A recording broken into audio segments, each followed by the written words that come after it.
Welcome back to Hot Seat, a show at the Hot Seat and even hotter questions. Today, we got Anthony Lee, the head of the Kinjas. Main Kinja. He's also a shoemaker. Creator. A cobbler. He's also a noodle salesman. And, yeah, take it away, bud. Noodle maker. These are all false statements. You don't make noodles. You don't make noodles. You don't market noodles? I personally do not make them myself. Okay. But he has a noodle factory. But you sell them. I'm not the head of the Kinjas. You're a noodle pusher. What are you then? What are you? You're the figurehead. You're the leader. You're the head. Ryan is the leader. Alright, since this is your more than second time, there's no cold question. We did get some question submissions from a loyal follower. His name's Mitchell. Shout out Mitchell. Shout out to Mitchell. I'm my brother. So you watch this. So one of the questions he asked is, in the dance crew, who is the best choreographer learner, who's the best freestyler, and who is the most alpha? Cool. So many. Can you remember that all? Who's the least alpha? That's so much of that is subjective. But the leader should say. We asking you. Yeah, we asked The leader should. The leader of the The learning Rest choreography, you go bubble. 5, 6, 7, 8, and they just go bam, they just memorize that shit. Well, I would say right now it's Jason Lin. He's our young gun. He's literally 12 years younger than me and Mike. So we were training him when he was like 10, 11 years old. He's the guy who can like learn almost everybody's style, the absolute quickest. Wow. And he'll even remember it. So he's actually even like, definitely he's my number one assistant right now, because he's also like, when you're a choreographer and when you create, a lot of the times you're kind of like in it. You're in the zone, so you don't have the same goggles on as a third party person. Yeah, it's like when you're brainstorming versus the note taker. Exactly. So you also get sensitive and you start judging your own shit quicker. But because he picks up choreography and he understands my style so quick, he can get the moves that I think I'm trying to do, and then he can do it at such high quality movement that I don't have to sit in my move and do it well enough that I feel good. I can see it and be like, I understand that it'll look good. Does he know your moves so well that he rolls his eyes because he knows it? He's like Anthony's so predictable. like that. He's like, I know he's gonna do the fucking, he's gonna do the thing. Well, I know he's not going. Gonna go finger touch. He's like, I know he's definitely not going to innovate. So we're just going to do what we always do.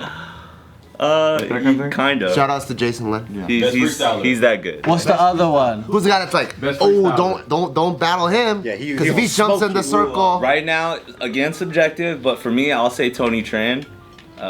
Tony's the guy. The Hatmaker. The Hatmaker. Dude, they have a whole suit maker in their group.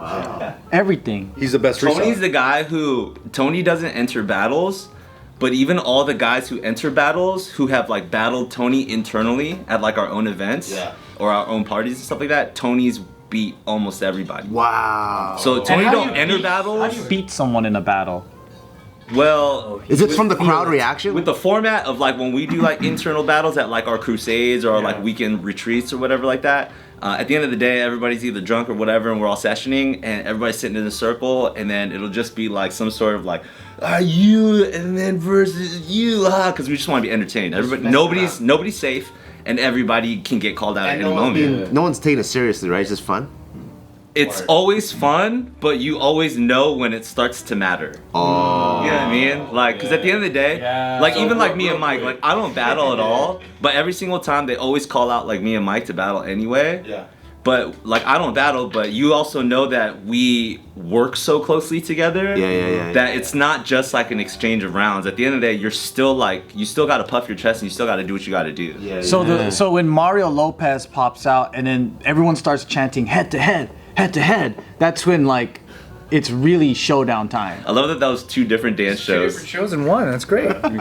Makes sense. So. But it's actually your peers. When your peers are around, that it feels more pressure than when it's like random people sometimes. You know what I'm saying? So, but Tony specifically, the guy who doesn't train for battles or doesn't enter battles, has literally like beat everyone. If he's the best, why doesn't he battle?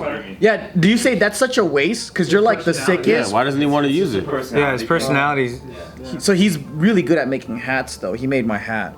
So he's maybe known as a hat maker. Kind of like how he's. So known he's as all a cap. Yeah, he's all cap. Yeah. Wow, nice. And like Anthony's known as a shoemaker. Yeah, shoemaker. Even though he's a great dancer. A shoeman. Flip the table. Flip it. Break it in half. What was the last The one? last one is he wants to know like who's the most alpha? Hey, who's the most alpha? I think it's Mike Song, dude. How do you guys define alpha? I think what he was trying to ask. Guys, go. Not that I know Mitchell or anything, but I think what he's trying to ask is like, who's the influencer of the group? Take the lead. Yeah, the person can just come in and Like if he's gonna do it, everyone, no question, will follow. yeah, like everyone's like, oh, I think I love oranges, and he goes, nah, I kind of like peaches, and everyone's, oh, I think peaches are the shit. Who's giving the coach's speech before you guys do a big dance? Yeah. I think I know the answer is. It's either me or Mike. Oh. So you are the leader of the Kinjas. Why don't you just call yourself Alpha, dude? Yeah, call yourself Say, I'm alpha. Say Oh, he alpha. calls himself Alpha. You will. Say I'm. Tight guys do. Yeah, Just be Alpha Lee. Alpha Lee. I like that. Oh yeah, very good. That's really good. How come you don't have like a jacket with a patch that says president? I just don't feel like that's the way that. Maybe it's because I've been in a lot of other organizations and groups where like there always has been such clear hierarchy. That the type of energy when we were creating Kinjas wasn't about that. Because a lot of the people in Kinjas, especially when we were for real starting to come up, were directors of other dance teams. So in other organizations, in other dance teams, you're already so clearly the captain, the coordinator, the director, the alpha, whatever the fuck. Yeah. That when all these different alphas came to one group, nobody needed to be like, that's the leader, blah, blah, blah, in a serious way. I think it became that in both the joke and its own seriousness, but at the end of the day, it's like everybody wanted to originally use Kinjas as kind of their escape from needing to be the leader. Yeah. You know what I'm saying? And myself included, even though me and Mike were like organizing the rehearsals or the event or like kind of ringleading and bringing people together, like it was everybody's a leader. So you just kind of wanted to like enjoy that space for what it was, because once you left that space and you went back to your respective teams, you had to be the regular leader again. And so I think we built the culture in that way. So even like fast forward, the dance crew culture, the rehearsals, all that stuff, we don't need to say or want it to be like we're the leaders, therefore everybody has to listen. I think everybody respects it like that. The business is different. The business definitely, there's a clarity in like leadership. There's officers, organizational structure. There is executive decision makers, managers. You know what I'm saying? But from the dance crew stuff, the chemistry and the way that we orchestrate and the way that we want to facilitate, even the representation of the crew, it's like we're just homies. You know? Everybody's on the same page? Yeah, for the most part. What's the biggest fight you and Mike had? And not a dance fight. Yeah, no dance battles. No head I to want to see head. guys fucking like spitting around and shit to express how angry they are. No. None of that bullshit. Honestly, Mike and I don't really fight. I think when we kind of start getting into things like He's Korean. You're telling me you guys never fight? Mike is definitely not that type of Korean. Oh. He's very, very. He's a Torrance Korean. Yeah, he's very rational. Mike is very rational. Wow. Wise. And I think I'm pretty logical too. So I feel like me and him we know each other so well that even if things are about to get to a certain level, we already like know the next 9 steps that are possible. So we're already like shutting down and disclaiming the other thing that somebody's about to say about us. And then once we get into that point where it's like, all right, either way this is going nowhere, might as well, find the answer versus be emotional. Homes in each other. Yeah, it's Blowing the very- fire extinguisher when there's not even a fire around. Kind Going of. to empty rooms, just blowing the fire extinguisher. That And makes if sense. anything, we get so good at that starts to frustrate us. Because then we can't even like say our piece because we already know how to deny and debunk the other person. Bro, no, you say it. You say it. So you guys Say know each it. other that well, you can just kind of tell. Yeah. So, and before you guys get into a fight, are you guys like 5, 6, 7, 8? And then Choreographed arguments? Say your opinion on one. There's definitely times where it's like that this would be a normal grounds for an argument. Yeah. But then like one of us will still be like, we're gonna talk about this later. Because like it's either emotional right now and it's like there's no point. Like have you guys both completely agreed with the direction that Kinjas is supposed to go in, or has there ever been like an idea of like what your brand's supposed to mean and all that kind of stuff? I think they're definitely like every year or two we're always refining something. I don't think it's ever been linear, you know what I mean, and very clear. I think maybe our intentions or ambitions might have been like linear, but like things always happen, so we're always needing to recheck in with each other on something. Do you find it like Ouija board style, like you guys are doing it together, or is it like, hey, someone comes in with like I think you should go this now, and then you guys talk it through. Like someone kind of has a general direction already.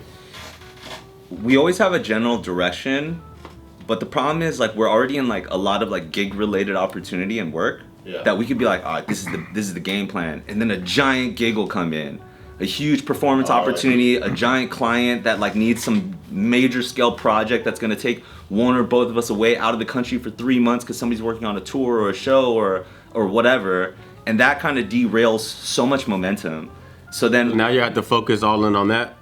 kind of, yeah. So and if it's like maybe it's his job, maybe it's my job, maybe it's somebody else we were relying on in the crew, and so a lot of it is just kind of adapting and then holding on to general direction, but not being married to anything. Have you and Mike ever liked the same girl?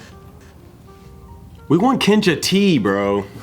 Where's it at? Me and Mike have never liked the same girl, but we've definitely like, because we're definitely not Eskimo brothers. That's official. We found Why not?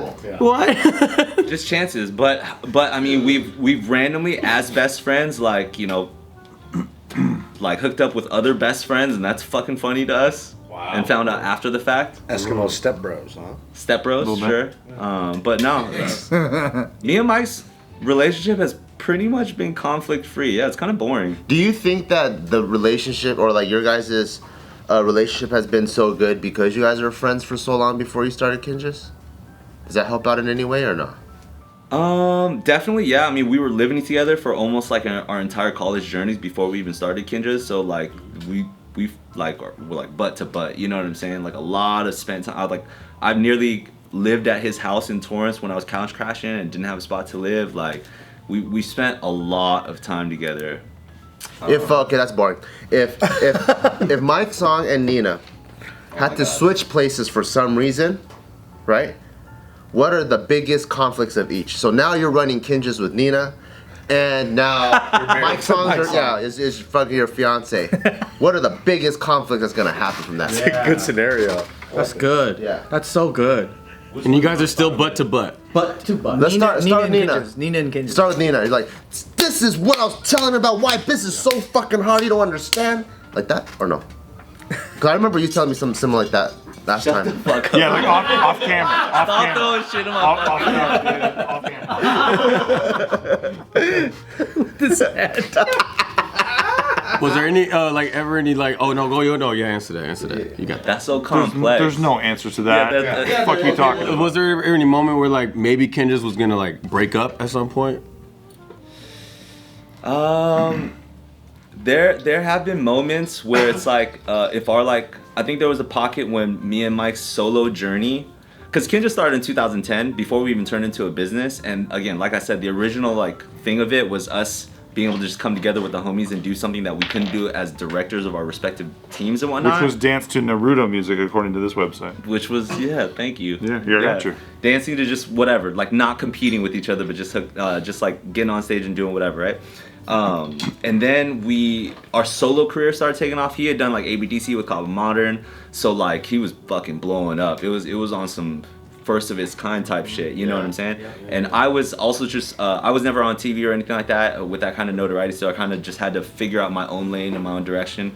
And obviously when you put in time to something, like it manifests. So we were definitely building something very separate, even though in the same world, even though we were like kind of doing Kinjas on the side.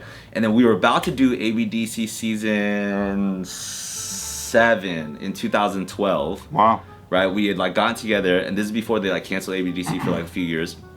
We were about to do it. We were like rehearsing for it. Some shit happened with the crew, and like people like had to leave and stuff like that. And so we were like, fuck it, we're not gonna do ABDC. And for that moment, there was a point where me and Mike were gonna be like, all right, like, just we weren't focused on Kinjas at all. So it was kind of like do our own thing. And then when we did our own thing for a few years, and like, you know, the Anthony Lee brand was growing, the Mike Song brand was growing outside of Kaba. Both of us had our own like logos, our own t-shirts, our own YouTube channels, our own a bunch of other shit, right? Yeah. But I remember just like we started just as we were getting older, started feeling that like, I remember one time like I got injured, so I couldn't teach my classes, so Mike had to go in and teach my classes, and then there's that feeling where it's like, oh, like what brand am I building? You know what I mean? If the Anthony Lee brand, if I like break my ankle, it's like the company's dead. You know, there's no longevity. There's no, what's the legacy? How does this go on beyond? And we were just constantly thinking bigger, but didn't have the formula for it. And then we kind of, light bulb dinged on us that was just like, well, Kinjaz is something bigger than ourselves. Kinjaz is like a flag, something that people can stand behind, whether it's like the mantras of like respect all, fear none, or movement in the shadow, whatever it is. Which I love, by the way. Respect all, fear none. Does that include Adolf Hitler? Whoever needs it. But there was a moment where we're like, if we stop pushing our individual stuff, then we can probably come together and make something bigger. And then in 2014, we were like, all right, forget the work. We turned down work. We did a cross-country road trip together to just kind of like figure shit out and kind of bring the energy into one spot. It ended up being like the sickest trip of our lives. And then Was you two? Me, Mike, John Shee, and then one of our, at the time wasn't, but now is a crewmate, Nick Kim, and he was mainly driving. Oh. Nick Kim. Just Nick Kim. No, not Adolf Hitler. Oh, okay, cool. Yeah, it took a while to answer that. Yeah. That's when you had to think about it. Seems like you were dodging that question. Yeah, he's just respecting all in the modern world, like Jeffrey Dahmer and Ted Bundy. Bin Laden for a little while. Osama Bin Laden.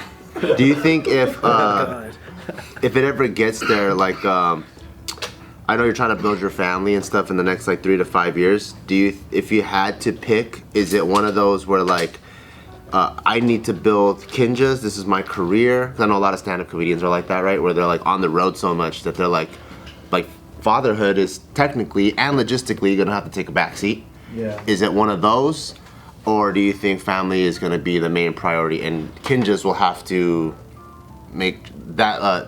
Kinjaz will have to be like adjusting to your family building. That it's really interesting you bring that up because this is, I swear, last week we were kind of having a conversation just like this. Wow. Was it you and Nina or you and Mike Song? Me and Mike, specifically about. Mike Song, the fiance, or Mike Song, the Kinjaz lead? Yeah, which kind? Are we back in the real world or still in this universe? Let's do both. We were just talking about the future in general, and it's because we happen to be in a really fortunate season right now. And I say fortunate season right now because even like Q1 and Q2 earlier this year was not so busy for us. You know what I mean? Like we never know whether coronavirus is going to be impacting the clients and or whatever that we're working with. And there was like, there's dry spells. There's just straight up dry seasons. Now we finally happen to be in a really, really heavy, like very booked and blessed kind of opportunity where me and Mike are canceling jobs because we have to take bigger jobs, so we have to replace ourselves, and Cool. like, the group is spread thin. We're running to logistical scheduling nightmare, but it's a dope problem to have, right? Yeah. But it just highlighted again that we're so responsive. Sometimes as a company and as a business, you don't want to be like ultra you don't want to be the catcher all the time. Sometimes you want to be the pitcher. Yeah. You know what I'm saying? But like again, if a fastball's coming at you, you're just like, I have to catch this thing. So we're constantly putting ourselves in that position, but as the years go by, right, especially imagine you start trying to cast your old crewmates, it's like, well, we can't hit up this guy anymore because this guy's a dad of 2. We can't hit it, you know what I mean? It's like, Right. what happens when you're gonna have children? And it's like, if we don't pivot and spend the time and pitch instead of just catch, if we don't figure out how to turn this thing into something way beyond the scope of what we're already so skilled at, then when one of us has a kid, we're fucked. Do you guys have to check in about that? Like, if you and Nina were like gonna have kids, you have to talk to Mike Song and be like, "Yo, dude, just so you know, we're about to start trying because that could affect your business." A little bit, yeah. Yeah. Me and Mike are close enough that we have to very much so stay in tune with the rhythm of like where our life in general is going, because that's huge. You know what I mean? Like, one of the things that was crazy is I remember just coping with like his, when he got married and his wife came. And I love her. I call her Sil for SIL, sister-in-law. She calls me Bill, even though my name's Anthony for brother-in-law. But people think it's funny because it's like Bill. How is his name Bill? Anyways, It's cute. thank you. It's very cute. Nobody thinks it's weird when you call her Sil, though, I guess. No, because it sounds But that's weird. like a weird Sounds name really too, I weird. guess. It sounds like an Italian mobster. Oh, I see. Sil. Yeah. Yeah. But so that's just thinking like we're really really tight and stuff like that. But I wasn't ready the very first time when like Mike brought his wife into the business, and then suddenly something that me and him had built You know what I mean? Like the dynamic was changing for the better in the grand, but in the just what me and Mike had, the energy is just totally different. Yeah. Now there's another person you have to check in with. Yeah. And even if it's positive, it's just another element that you're not used to. The routine, the habit has to be built. Exactly. You know, and just as much as I have to go through that, so does he, so does she. Like, you know, everybody's trying to be respectful of like. And It's we're all changed. You gotta, adults, yeah. we're mature, and we understand that happens, but it doesn't mean that you know, you're not going through it. Yeah. So me and him have gotten really, really evolved in our way of communicating with each other at such deep life levels, you know what I mean? Because That's sick. we know that those things are going to affect us. Like whatever he does in his life is somehow directly, indirectly going to affect my life, and vice versa. And if we don't kind of like over communicate sometimes, then we don't know when like step A leads into step like Z. And months later, you're like, well, how did I get here? I mean, it's because of this thing that happened over here. You know what I'm saying? So we try our best to stay constantly communicative, because the journey is going to take us somewhere, and we don't want to ever stop that momentum, even for each other as individuals. We want to support each other, you know what I'm saying? And let each other fly. We don't want to be like held back by kindreds either. But the natural thing is like, it's the biggest thing that we've created. And it's the thing that brings in constant opportunity, notoriety, like what it is that like has put our life where it is because of what we built with Kinjas. And that was something that like we had built together, you know what I mean? So everything that we do on the outside affect, like me fucking sitting here answering these questions, I'm talking about Mike's song, like that, Right. You know what I'm saying? That's gonna affect Both of those conversations are always kind of overlapping somehow. always. It's a Venn diagram of life, and so we have to just be over communicative, otherwise we'll run into problems later. When we had Bobby 100 sitting in that chair right there, he was telling us about how he basically wakes up every day and feels like he has to reinvent himself. Do you feel that way? I feel like when I don't reinvent myself all the time is when I run into my lulls in life. Okay. And how do you go about doing that? How do you go about reinventing yourself? Oh man, I never know where it's gonna come from. You just get like a new perm or something. He's like, I guess this is a new me now. Like let's actually analyze what happened even in like the last year for all of y'all who are like really close to me and actually know this, right? Whether it be becoming a regular on this show, that actually happened at a time where we were closing down our studios. And that was happening when like other avenues of the business structure for Kinjas was bleak because the pandemic was doing things that we just didn't know where it was going to go. Whether or not it was the right time for me to join this, irregardless of that, like that all happened at the same time, and that put me in a different like mindset and mood, like of honestly hope. You know what I'm saying? I was like, oh, there's other things that I can do as well outside of just my own crew. Right. And then even like being into the rhythm here and like being able to get a lot closer to you and starting to dive into like the blockchain and stuff. And same thing, granted it was like the bull run and whatnot, but like that gave me a totally different mentality. I was like, wait a minute, there's other things that I can still do and pursue. And whether that's the answer in that moment, it's like necessary in terms of that idea of the journey. Or even us sitting here now, still dedicating ourselves at a 40% pay cut. It's a big time 40% pay cut. You know what I Big mean? time. But like recognizing that like, oh, this is an important and pivotal part of me now.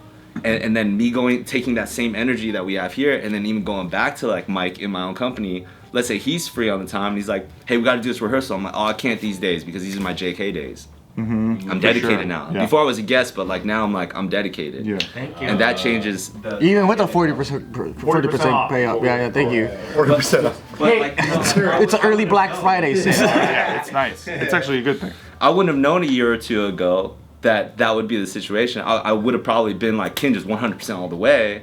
You know, that's not Respect Adolf Hitler, I think. Hey, somebody send this to somebody. Zig Heil, my boy. Send this to the Anti-Defamation League. You have to shoot it out as a wave. You have to wave it out and then wave it back in. I was like, oh, wait, shit. They wrote some- Immediately canceled Kinjas. Just off of one little. I was like, kid, Kinjas number one. number 5. But, We are the best. like, I would have never known. Nobody's better. Thank you. I would have never known a year or two ago that like that would have been the situation. So when it comes to even like reinventing yourself, like I feel like that's a constant journey, even if it's not your conscious choice at that time. So why does it take 24 months to do spicy noodles when you guys had regular noodles? Like just doing spicy noodles like shouldn't take that much long. If Add sriracha. Liability. He's just looking at his watch. It's hard for him to ask. like if you guys are reinventing yourselves daily, why can't you just fucking make spicy noodles like quicker than 27 months? You're not even gonna be like, hey, you guys reinvented yourself. You made noodles. Well, no, everyone knows you made noodles. You did like 2 years ago. But now you have spicy noodles. It took a long time. It just took a long time. That's all. Kinja's noodles are only in Costco. Yeah. What do you say about that? I apologize, and we're working on it.